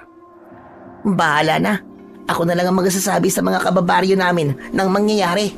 Baka sakaling makinig sila. Nagmamadali akong lumabas ng bakuran ni Mang Henry. Mabilis akong naglakad para puntahan ang mga kakilala kong pwedeng makatulong. Pero dahil sa pagmamadali ko, hindi ko napansin ang isang lalaking naglalakad sa kalsada. Nagkabungguan kaming dalawa. Ay, pasensya na po. Hindi ko po sinasadya. Nang tignan ko ang lalaki, namukhang ko siya kagad. Siya yung lalaking nagbigay ng ayuda kahapon. Ayos ka lang ba, bata? Nasaktan ka ba? Ayos lang po ako. Hindi po ako nasaktan. Huwag po kayo mag-alala. Saan ka ba papunta? Bakit parang nagmamadali ka? Gusto ko lang po sanang balaan ang mga tao dito sa amin na mamayang gabi po ay sasalakay po ang mga aswang. Marami raw po kasi sila at maghihiganti sila sa pagkamatay ng kasamaan nila kagabi. Ano ka mo, aswang? Teka, paano mo nalaman ang bagay na yan? Hindi po ako nakakaalam kundi si Mateo. Sinabi niya po sa akin na bababa po ang mga nilalang mula po sa bundok at maghahasik sila ng lagim dito. Mateo? Sino yun? Kapatid mo? Hindi po. Nakilala ko lang po siya sa may simbahan kahapon. Tapos ay nakituloy po dun sa may bahay namin. Alam niyo po, parang marami po siyang alam tungkol sa mga nilalang na yon. Tapos kagabi, alam niya po kung nasaan po yung aswang na namatay. Itinuro niya po sa amin yun, na nasa dulo daw po ng baryo. Ethan, nandun pa ba siya sa bahay niyo? Opo, nandun po si Mateo. Tara, samahan mo ako sa kanya. Gusto ko lang sana siyang makausap. Okay lang po. Pero kailangan ko pa po talagang balaan po ang mga tao tungkol po sa sinabi ni Mateo eh. Baka po kasi may mangyaring masama sa kanila. O sige, sasamahan na kita. Sinamahan nga ako ng lalaki sa pag-iikot. Habang naglalakad kami, may ilang pamilya kaming nakausap. Yung mga nakasama ko sa pagsimba kahapon ay mabilis na niwala sa amin. Tapos ay nakita ko ding nakakabit na ang mga estampita sa pintuan nila tulad namin. Nangako sila na maghahanda kung sakali man na may panganib na dumating.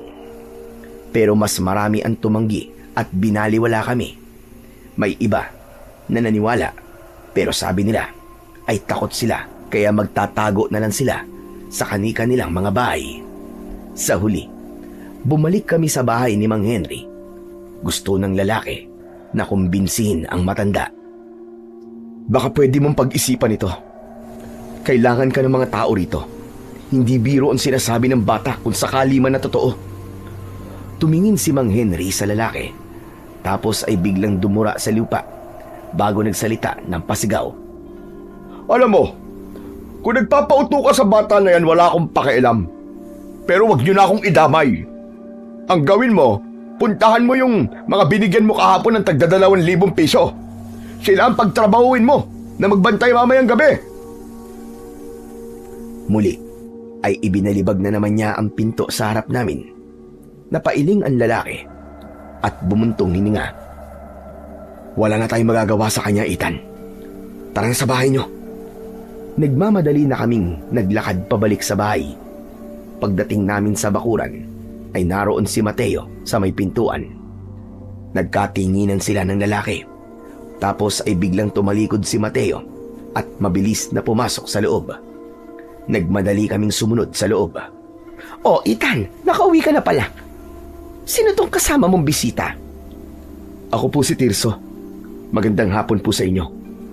Magandang hapon naman sa'yo. May kailangan ka ba? Opo. Gusto ko po sana makausap si Mateo. Nasaan po siya? Aba, nandyan lang kanina. Sandali lang at tatawagin ko. Tinawag ni nanay si Mateo, pero walang sumagot. Hinanap namin siya sa buong bahay, pero wala siya. Parang bulang naglaho sa loob mismo ng bahay namin. Nanatili pa ang lalaki sa bahay ng ilang oras. Umupo siya sa sala kasama namin ni nanay, pero wala pa ring Mateo na nagpakita. Lumipas ang mga oras at tuluyan ang nagdilim sa labas, pero si Mateo ay hindi na bumalik. Mukhang ayaw niya talagang makaharap ang bisita namin. Gusto ko lang pong tanungin, Kuya Tirso. Magkakilala po ba kayo ni Mateo? May atraso po ba siya sa inyo? Hindi kami magkakilala, Ethan. Pero may gusto lang akong tanungin sana sa kanya. Pero mukhang iniiwasan niya ako. Sige na, mauuna na ako. Aling Nena, salamat po sa pag-aasikaso niyo sa akin. Mag-iingat po kayo, ha. At ikaw, Ethan, bantayan mong mabuti ang nanay mo. Huwag kayong lalabas mamayang gabi kahit anong mangyari. Opo, sige po. Kayo din po, mag-iingat po kayo. Umalis na si Kuya Tirso. Isinarado na namin ang pinto. Nag-aalala si nanay kay Mateo, pero wala kaming magawa kundi ang maghintay na siya ay bumalik. Pero lumipas ang mga oras ay hindi siya nagpakita. Natulog na si nanay at ako naman natulog na din sa sala. Ilang sandali ay may narinig akong boses mula sa labas. Pamilyar yon, parang boses ni Mateo. Aba, mukhang bumalik na si Mateo ah. Saan kaya galing ang kaibigan ko na to? Bumangon ako at napatingin sa orasan. 12:00 na pala ng gabi. Dahan-dahan akong lumapit sa pinto sa kusina. Tapos ay sumilip ako sa siwang. Nakita ko siya, pero may kakaiba sa itsura niya.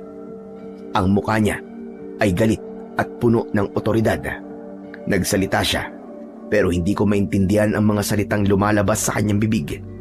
Hindi ito Ingles, hindi rin Tagalog o Bisaya, at lalong hindi anumang wikang pamilyar sa akin dito sa Pilipinas. Sinilip ko kung sino ang kausap niya. Nanigas ang buo kong katawan sa takot nang makita ang isang nilalang na tila kalahating tao at kalahating paniki ang nasa harap niya. Higanti ito. May mahabang buntot na parang latigo at may dalawang matulis na sungay sa noo. Nanlilisik ang mga pulang mata nito habang nakikipagsagutan kay Mateo sa ilalim ng liwanag ng buwan. Kahit hindi ko maintindihan ang kanilang mga sinasabi, ay ramdam ko ang tensyon. Ang halimaw ay parang nagpupumilit na sumulong pero nakaharang si Mateo. Parang pakiramdam ko noon ay may hindi nakikitang pader na humaharang dito. Ilang sandali pa, sa gitna ng matinding pagtatalo, ay biglang napalingon sa gawi ko si Mateo. Hindi ako nakagalaw sa sobrang gulat at takot. Hindi ko alam kung nakita niya ako o kung nararamdaman niya lang ang presensya ko. Maya-maya pa ay nagpatuloy sila sa kanilang pag-uusap at sa muling pagbuka ng bibig nila, naintindihan ko na. Bakit mo kami pinipigilan? Amin ang gabing ito. Pabayaan mo na kami. Tumigil ka. Hindi mo kilala kung sino ang kaharap mo ngayon. Lumayas ka sa lugar na ito. Huwag mo akong piliting lumayas. Ibigay mo na sa amin ang paryong ito. Kahit ngayong gabi lang. Paglingkuran mo kami. Pagkatapos nito, ibibigay ko sa iyo lahat ng matitira dito sa baryo. Sasamba sila sa iyo kung hahayaan mo kaming malalasa. Hindi ako papayag. Sapagkat nasusulat, dapat ay sa Panginoong Diyos ka lang sasamba at siya lang ang dapat na paglingkuran. Kaya lumayas ka. Wala kang kapangyarihan sa mga taong aking binabantayan.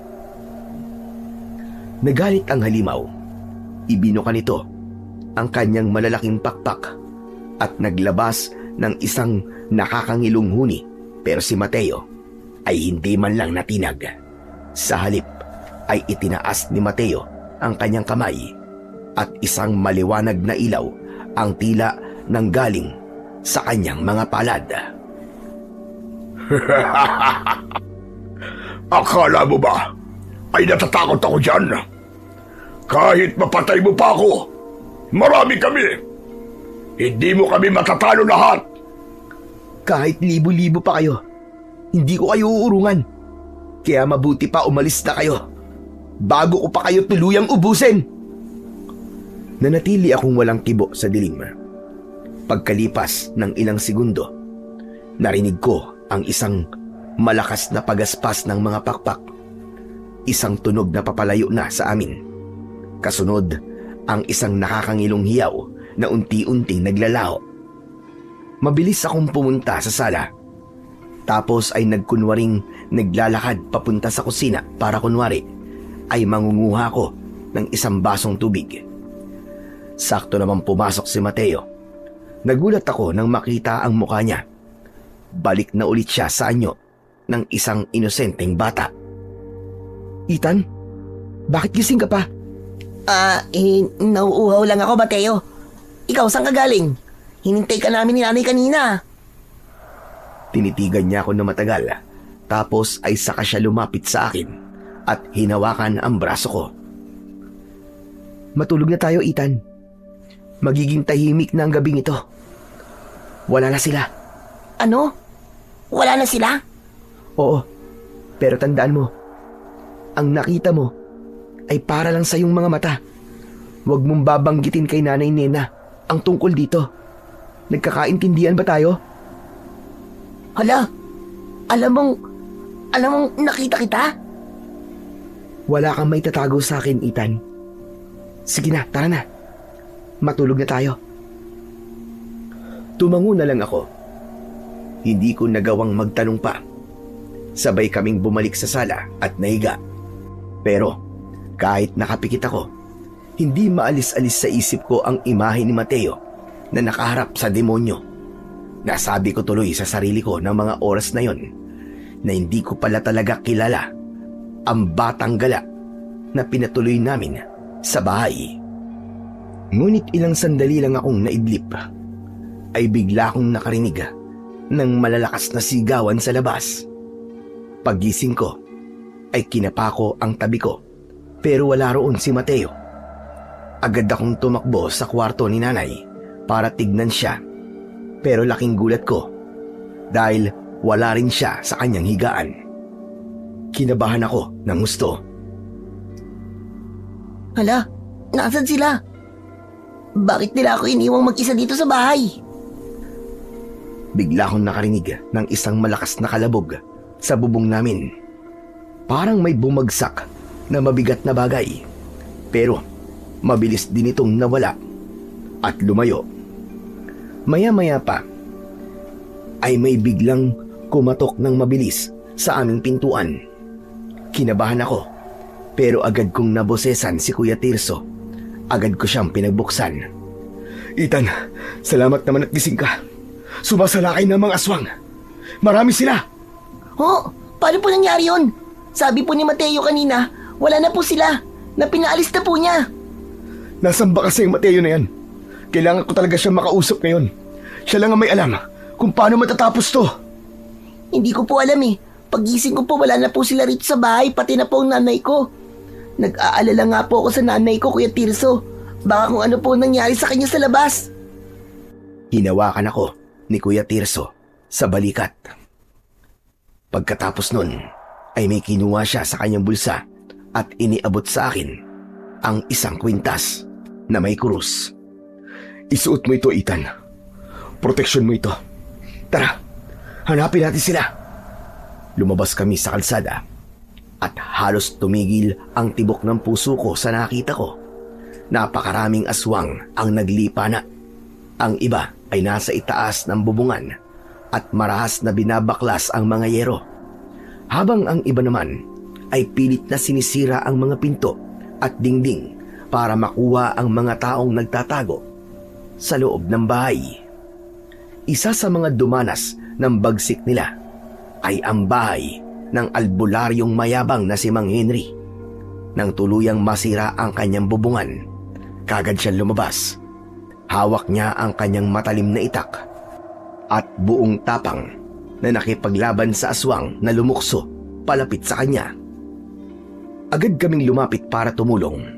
Laking gulat ko nang makita kong naglabas si Kuya Tirso ng isang mahabang latigo at isang malaking krus na gawa sa pilak. May ilang aswang ang sumugod sa amin pero umaatungal sila sa sakit kapag tinatamaan sila ng latigo at itaas ni Kuya Tirso ang hawak niyang krus.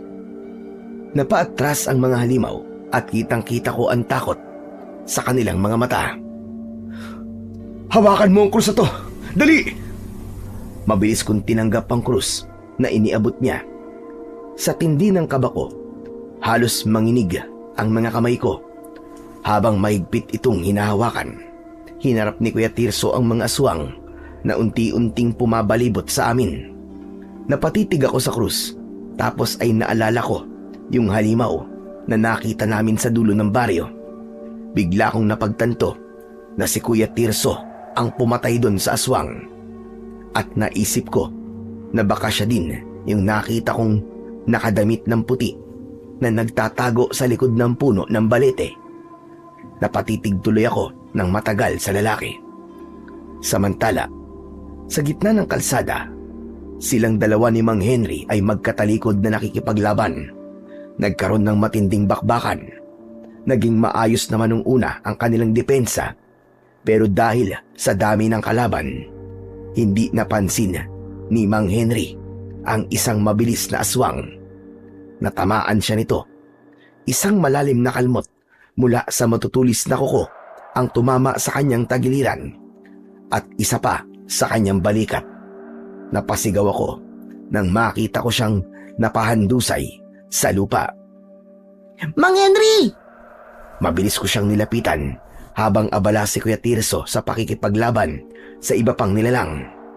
Hinawakan ko ang sugat niya para pigilan ang pag-agos ng dugo. Noon din ay nabahiran ng malapot at mainit na dugo ni Mang Henry ang aking mga kamay. Namumutla na siya at hirap na sa paghinga. Ethan, Pasensya ka na. Kung nakinig lang sana ako sa inyo, sana'y hindi ganito ang inabot ng baryo natin. Sana'y nakapaghanda tayo sa dilubyong ito. Huwag na po kayo magsalita, Mang Henry. Halika, dadalhin namin kayo sa ligtas na lugar. Umiling si Mang Henry at pilit na inaabot sa akin ang kanyang itak na nababalot rin ng dugo ng mga aswang. Hindi na ako makakatayo, Ethan. Nanghihina na ako. Kunin mo tong itak ko. Tulungan mo ang taong yan na puksay ng mga salot na aswang. Tulungan mo mga kababaryo natin, Ethan. Itama mo mga pagkakamali ko. Pakiusap. Nanginginig ako habang tinatanggap ang itak. Tinignan ko si Kuya Tirso. Patuloy pa din siya sa pakikipaglaban at pilit kaming pinoprotektahan. Ilang sandali pa ay tuluyan nang nawalan ng malay si Mang Henry. Mang Henry! Mang Henry! Ethan, tumayo ka na dyan! Wala na tayong oras! Patuloy siya sa paglalatigo sa mga aswang na nagtatangkang lumapit sa amin. Tumayo ako at mahigpit na hinawakan ang itak. Sa unang pagkakataon, ang takot na nararamdaman ko ay napalitan ng matinding galit. Nang may aswang na sumubok, nalundagin ako mula sa gilid. Agad kong iwinasiwas ang itak. Tinamaan sa tiyan ng aswang. Nagsisisigaw ito habang ang balat ay bahagyang umuusok hanggang sa unti-unti itong nasunog at namatay. Magaling, Ethan! Sige, ipagpatuloy mo lang yan! Patuloy kaming nakipaglaban sa mga aswang. Medyo nakaramdam na ako ng pagod, pero si Kuya Tirso parang walang kapaguran. Habang nakikipagpambuno kami sa mga aswang, biglang tumunog ang kampana sa aming munting kapilya. Parehas kaming napatingin sa direksyon papunta sa simbahan.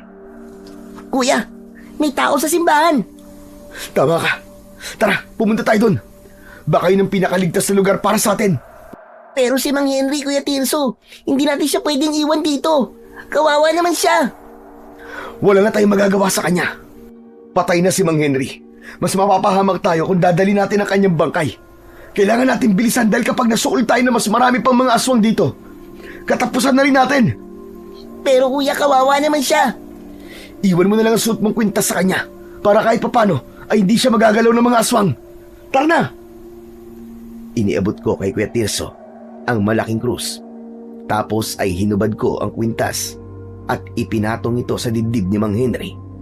Nang matapos yun, ay hinawakan ni Kuya Tirso ang aking braso at agad na hinila palayo.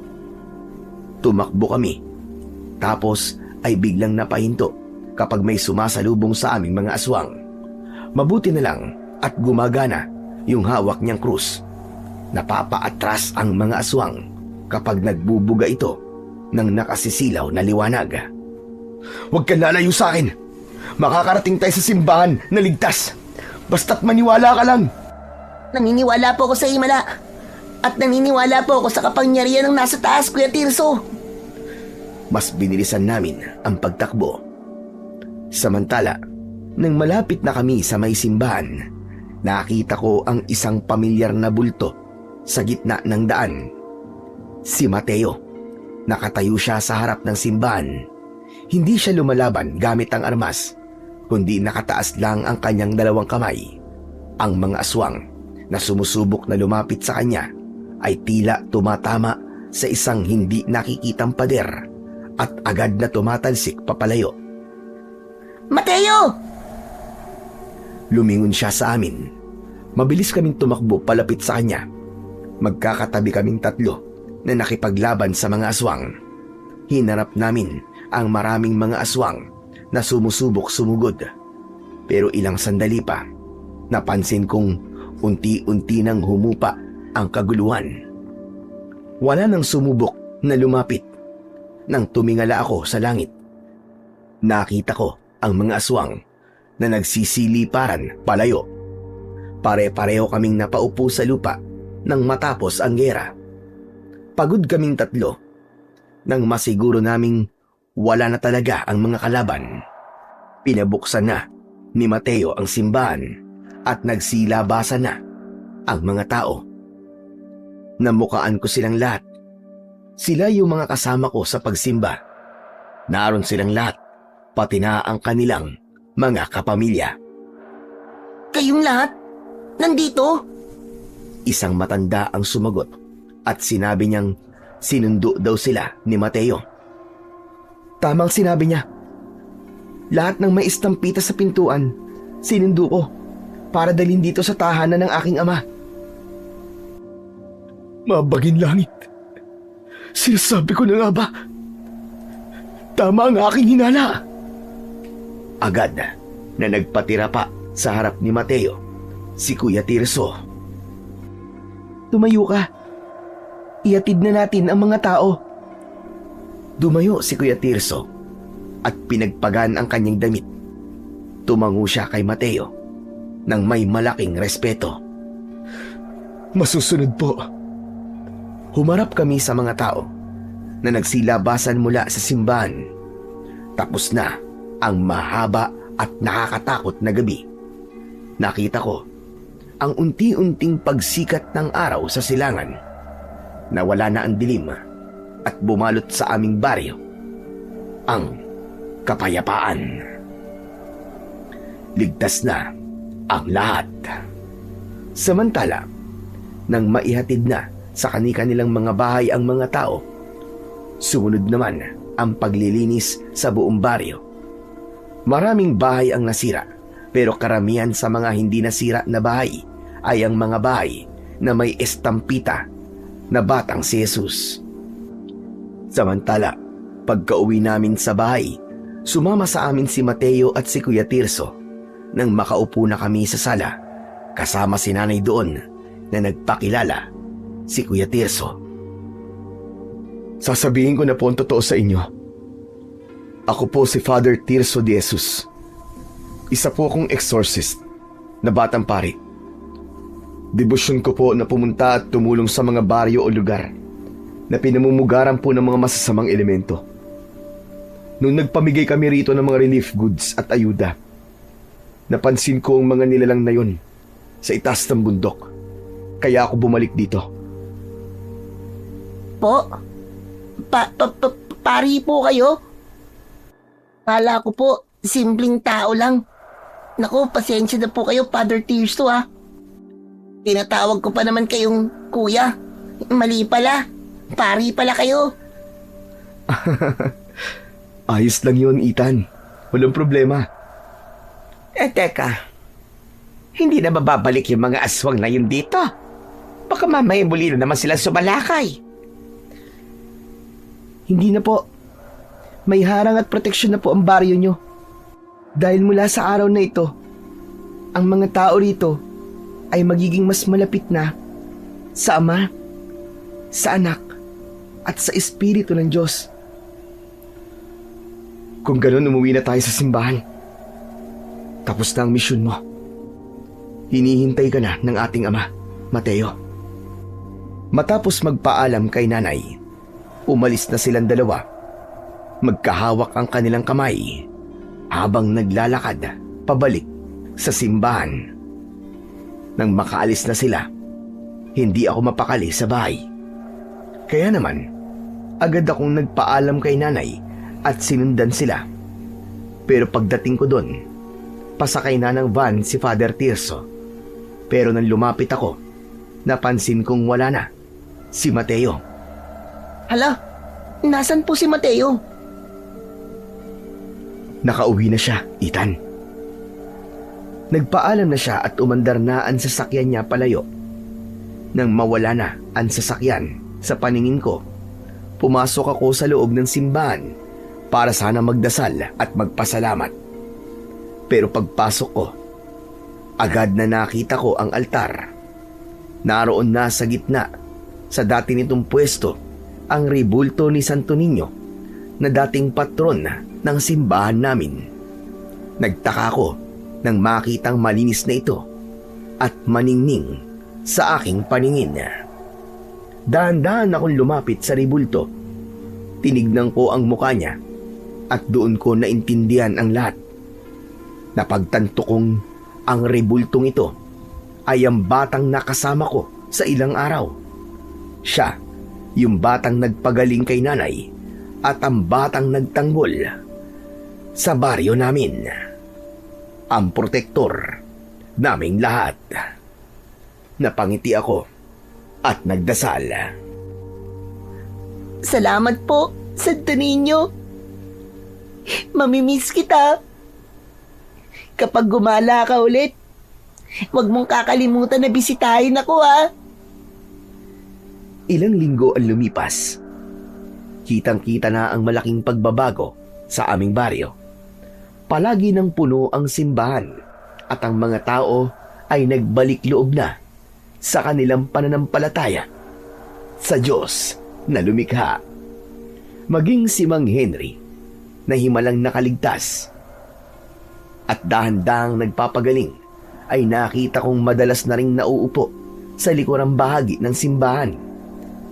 Hindi na siya ang masungit na albularyong kilala ko. Nagbago na siya at naging mabait na sa amin ni Nanay. Nagpatuloy ang normal naming pamumuhay hanggang sa isang umaga habang nagwawalis ako sa may likuran ng bahay namin. May napansin ako sa lupa.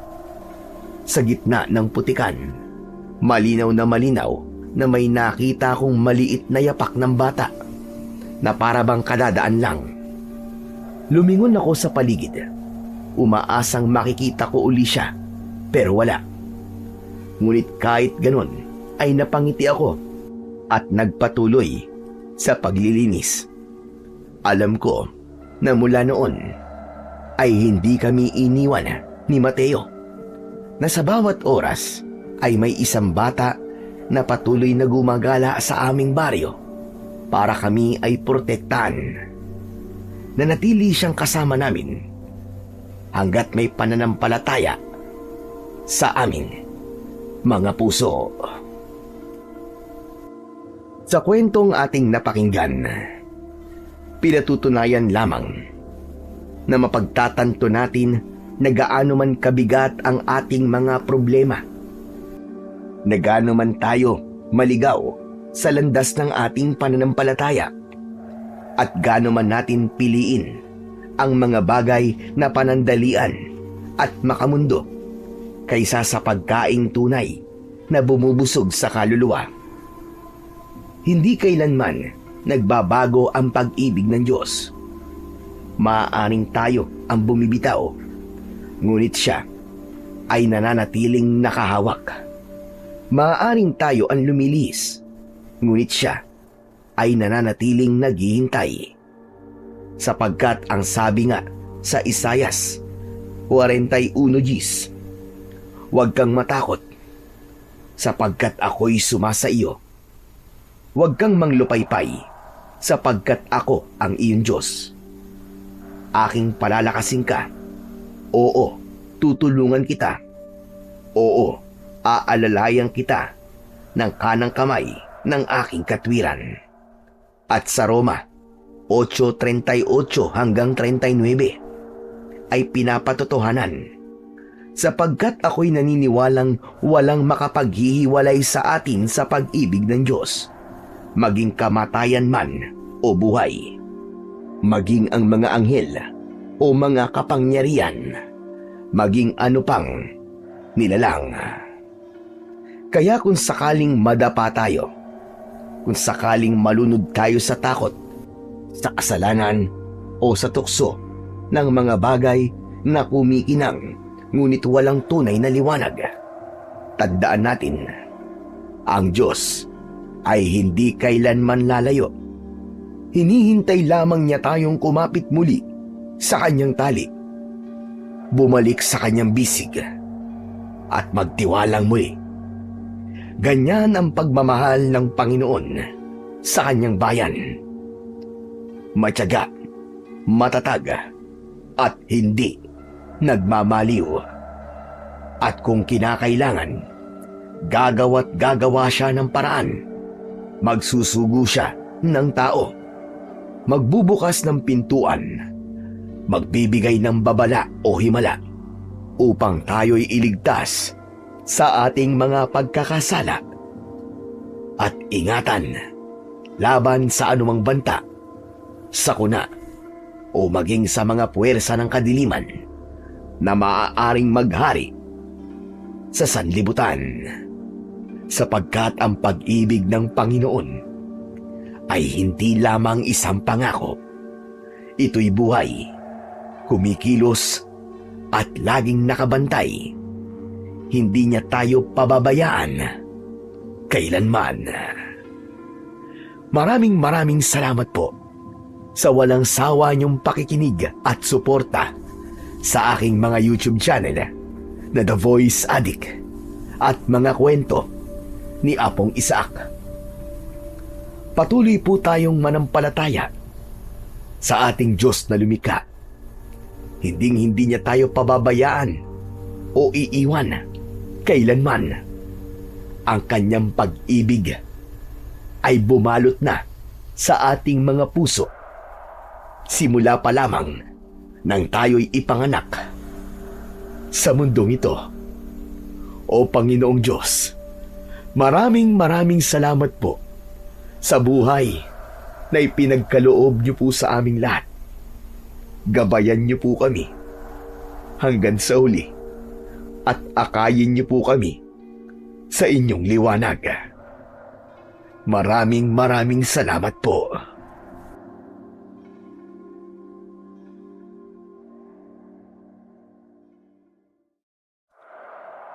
Magandang araw po sa inyo, Sir Blair.